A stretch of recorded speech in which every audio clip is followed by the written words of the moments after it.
अस्सलाम वालेकुम स्टूडेंट्स, मेरा नाम नुमान खालिद है और आपको यूट्यूब के इस मुनफरद चैनल होम ऑफ अकाउंटेंसी पे खुशामदीद कहते हैं। प्यारे बच्चों, हम कास्ट अकाउंटिंग के क्वेश्चन नंबर 5 के बारे में आज डिस्कस करेंगे।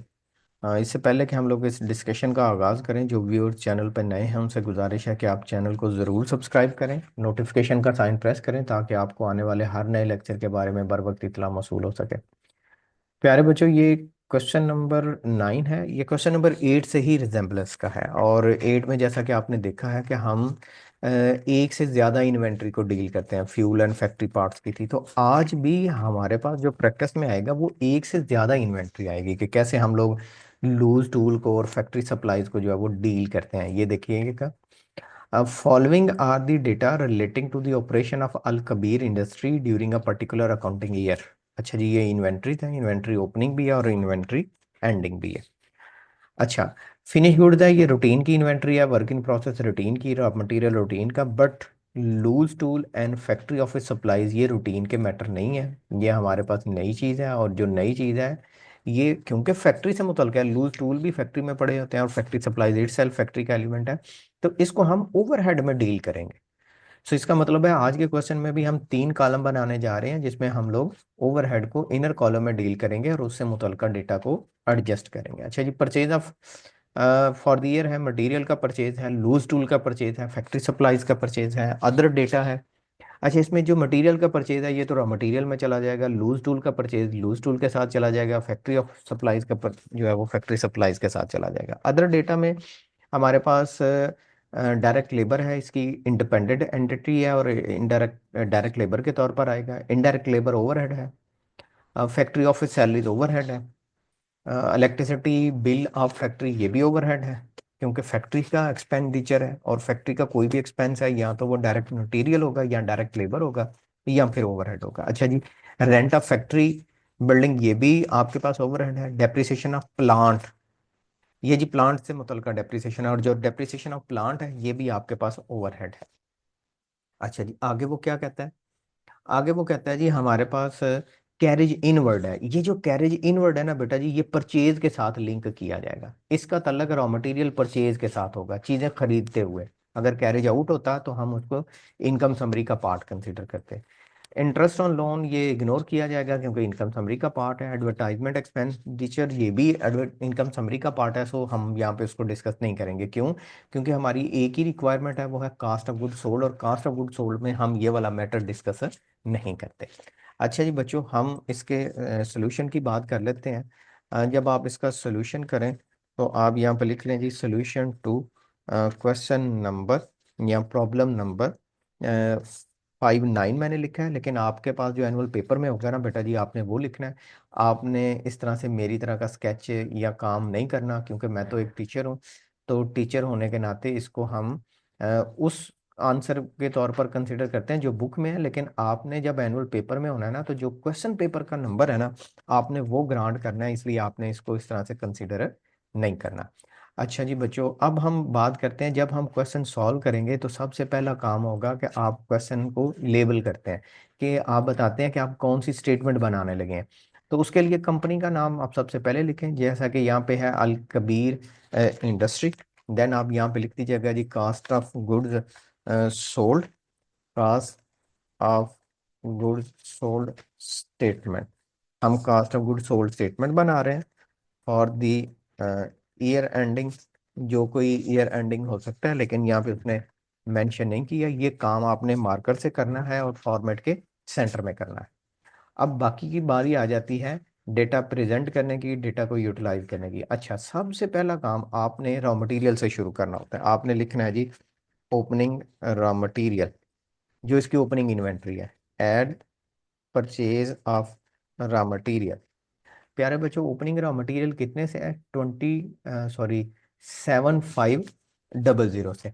अच्छा, क्योंकि इस क्वेश्चन में परचेज से मुतलका एडजस्टमेंट है, कैरेज इनवर्ड है, तो जो रॉ मटेरियल परचेज की अमाउंट है ना बेटा जी, वो मजीद इनर कॉलम में लिख लें, 187,500।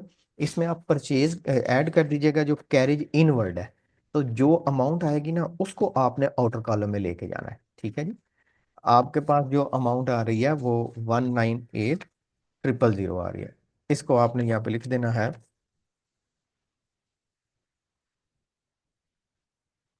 Carriage inward. ठीक है, तो ये जब आप carriage inward opening raw material में ऐड कर देंगे तो ये आपके लिए आ जाएगा total raw material available for use. इसमें से आप लेस कर दीजिएगा एंडिंग रॉ मटेरियल को, तो ये आपके पास आ जाएगा जी डायरेक्ट मटेरियल यूज्ड। अच्छा बच्चों, ये आप वैल्यूज ऐड कर लें। ऐड करने के बाद है 205,500। इसमें से आप लेस कर दीजिएगा एंडिंग, और एंडिंग रॉ मटेरियल आपके पास क्वेश्चन में है 10,500। 10,500 आप इसमें से सब्ट्रैक्ट कर दें, तो जो आंसर आएगा उसको आपने आउटर कॉलम में लिखना है 195,000। देन आप डायरेक्ट लेबर लिख लें 2,025,000। अब आपके पास जो कोर क्वेश्चन आया वो आज शुरू हो जाएगा, वो है आपके पास एफ ओ एच का। ये आपके पास आ जाएगा जी डायरेक्ट लेबर, और यहाँ पे आ जाएगा जी फैक्ट्री ओवरहेड।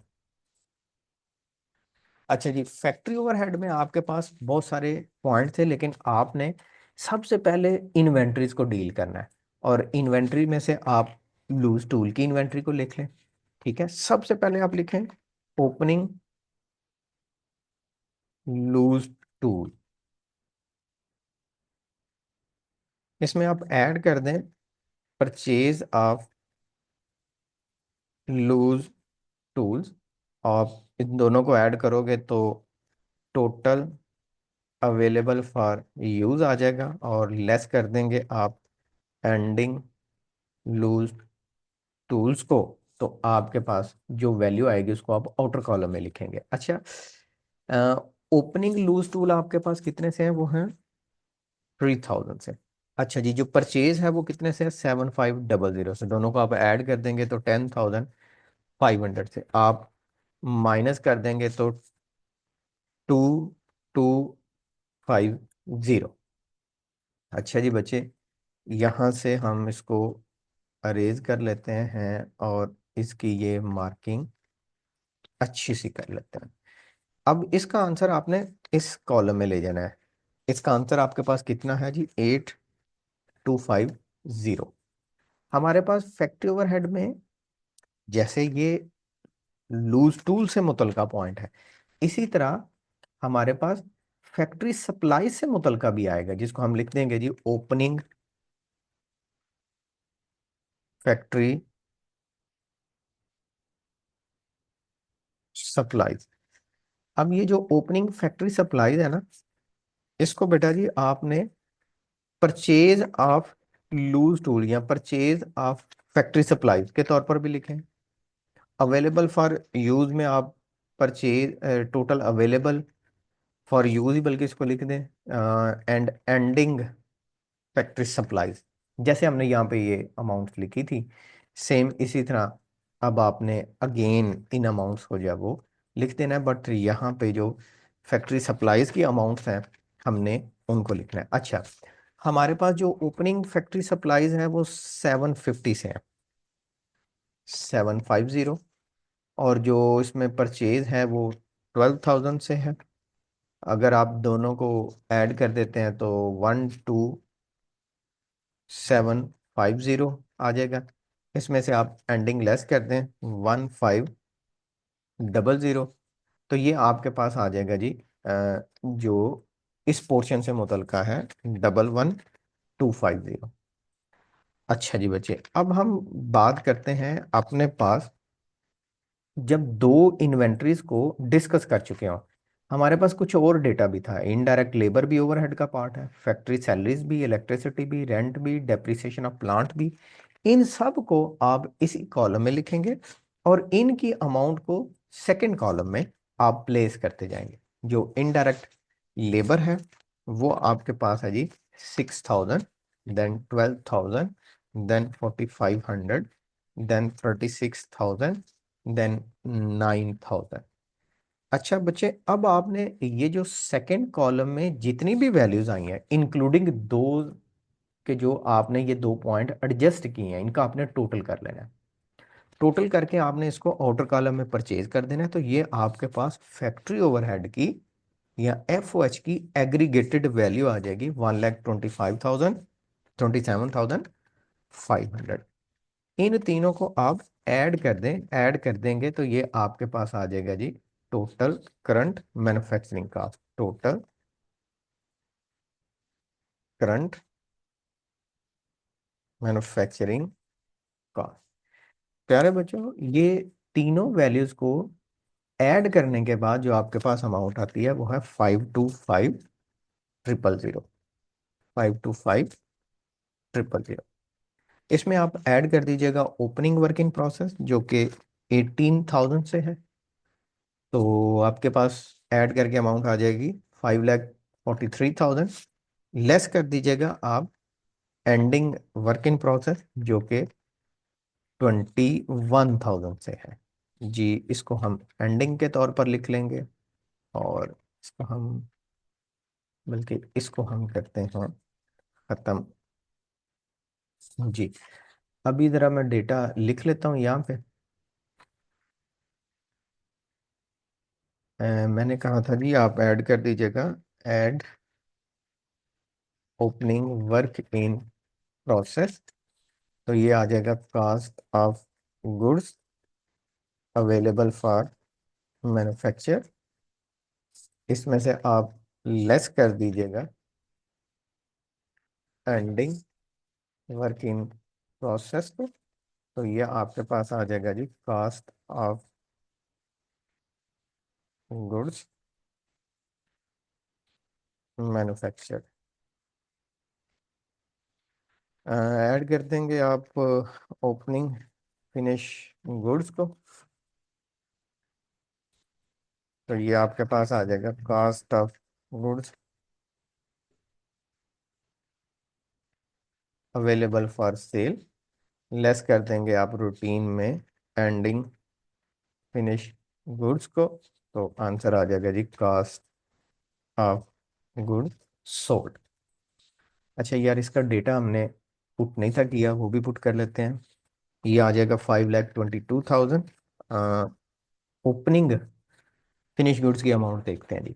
वो है 22,500। आप इसको ऐड कर लीजिएगा जी, ऐड करेंगे तो आपके पास आ जाएगा 5,44,500। लेस कर दीजिएगा आप एंडिंग वर्क इन प्रोसेस 34,500। जब आप एंडिंग को लेस कर चुके होंगे तो आपके पास आ जाएगा कास्ट ऑफ गुड्स मैन्युफैक्चर्ड 5,10,000। ले बच्चों, ये था हमारे पास क्वेश्चन नंबर 9। इंशाल्लाह हाजिर होंगे एक नए लेक्चर में जिसमें हम डिस्कस करेंगे लेक्चर नंबर 10, क्वेश्चन नंबर 10। और ये हमारे पास पिछले 3 सालों में पूछा गया क्वेश्चन है, लेकिन डिफरेंट वैल्यूज के साथ। तो जो क्वेश्चन नंबर 10 और 11 है ये आपके लिए इंपॉर्टेंट है, इसलिए आप इनके ऊपर ज़रा ज़्यादा तवज्जो दीजिएगा। ले बच्चों, ये हमारा आज का काम था। अगर आपको ये चैनल अच्छा लगे तो आप ज़रूर इसको लाइक भी करें, सब्सक्राइब भी करें और दूसरों तक शेयर भी करें। हाजिर होते हैं नए लेक्चर में, तब तक अपना ख्याल रखिएगा। अल्लाह हाफिज़।